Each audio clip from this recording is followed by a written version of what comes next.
Good afternoon to you, Nombu, and to our viewers at home. It's a hive of activity outside the public sector bargaining council, coordinating a bargaining council in Centurion.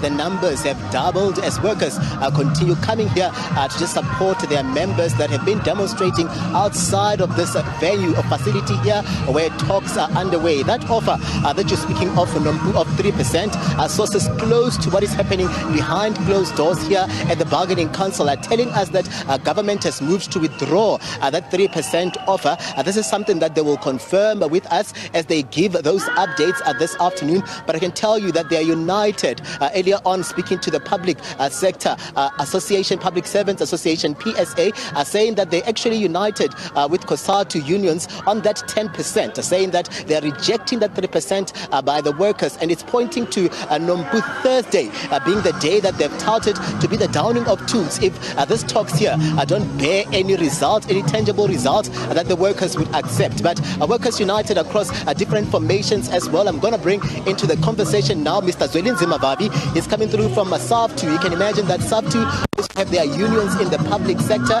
and we're seeing you here today to support those that are demonstrating here today. Just let us in on your role here, and what are you hearing from those that are negotiating behind closed doors in terms of where the talks are as we speak?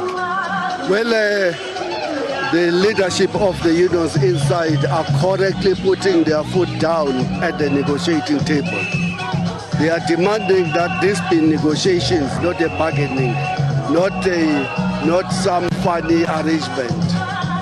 Government must withdraw what it said in Parliament, because what is said in Parliament is that this is what it is handing over as peanuts to the workers, not for negotiations. It even made false claims that it had an indication that workers were willing to accept this 3%.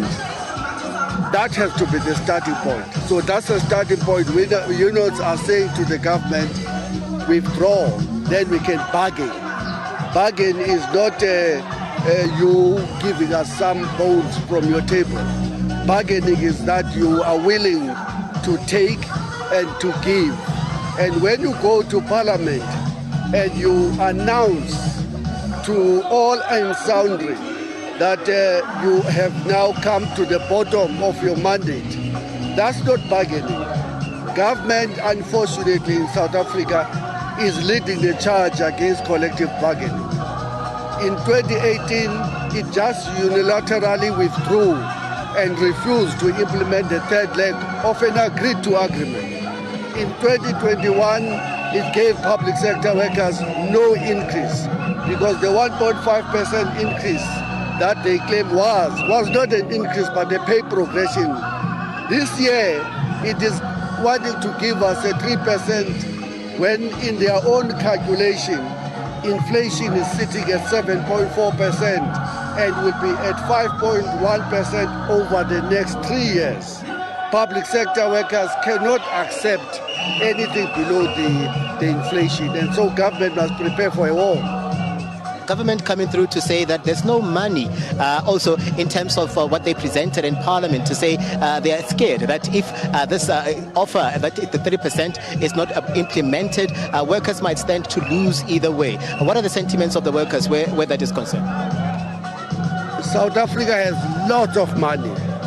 This is the 5th wealthiest nation in the world according to the World Bank and according to the Citibank. We have wealth. The problems are two. Our wealth is monopolized by a small minority of the super rich minority. That's the first point. The second problem we have is the government hell-bent on implementing neoliberal programs in favor of the super rich small class that is in control of the economy. We are forcing this government to abandon austerity neoliberalism. We are forcing them to come to the party and to not only address the crisis of poverty wages of the public sector workers, but also to stop cutting the education, the healthcare, the policing, the social services, the social grants, and introduce the basic income grant employ the 60,000 police that we know are needed in the system, employ the 40,000 healthcare workers that are needed in the system, and employ the 7,000 teachers that are needed in the system. The problem is not the lack of resources. The problem is the political crisis we are facing with the government captured by neoliberalism and austerity programs that they have been embraced from New York. Mr. Vavi, we'll have to leave it there. Thank you very much, sir, for your time. It's coming through from south to there, just giving us an update in terms of their role here. But what I must tell you, Nompu, this afternoon is that those that are negotiating behind closed doors often just come out to give a sense of what is happening and where the talks are. And a moment from now, we'll be seeing them actually take to the podium here to give us an update. And maybe later on, in our next crossing, we'll be giving you something different in terms of where the talks are here at the Bargaining Council. Nompu?